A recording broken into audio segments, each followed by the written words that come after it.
Over the years I've had a few crashes on my bike, and in at least 2 of those a bicycle helmet has, if not saved my life, at least prevented nasty injuries to my head. As such, bike helmets are not one of the things I tend to cheap out on. I'm happy to buy and pay for a good quality item. This cat-like helmet was the last one that I purchased.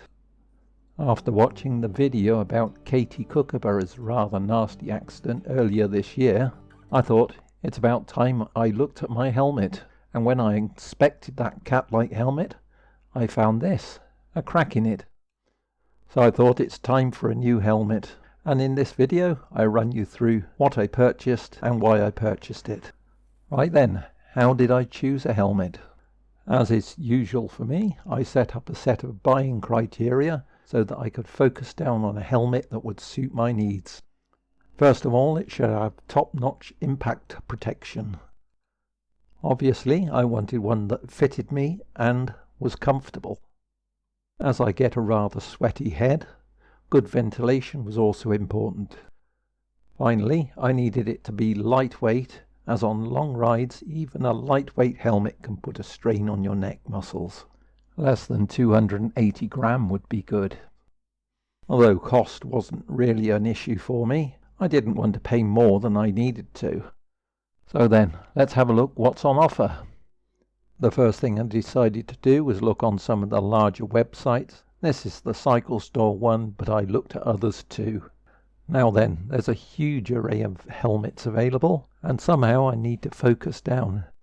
As Katie recommended them, and they have a good reputation, I decided to focus on Lazer. There are still quite a lot of helmets to choose from. To further refine my search, I decided to focus on my number one priority, and that's impact performance. So I decided only to look at helmets with MIPS technology in them. MIPS is a technology that tries to decouple the movement of the helmet should it be impacted from the movement of your head.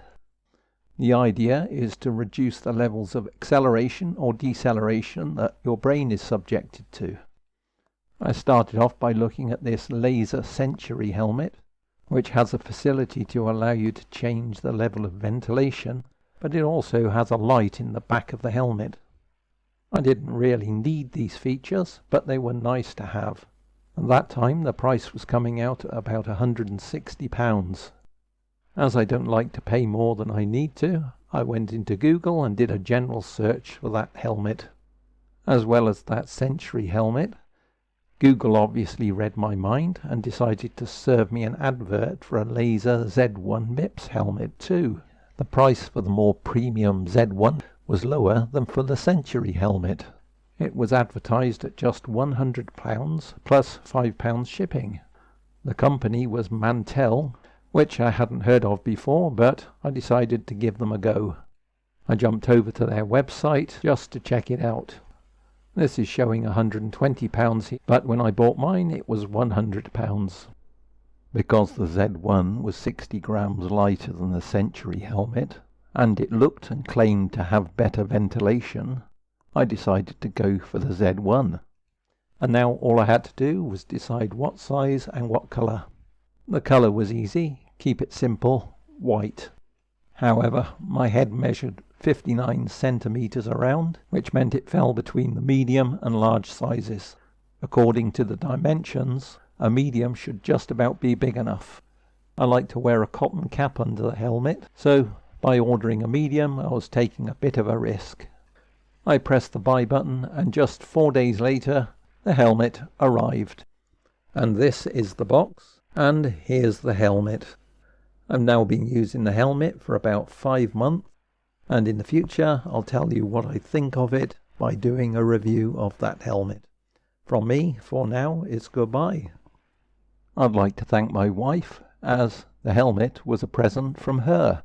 I was hoping for socks, but you can't have everything.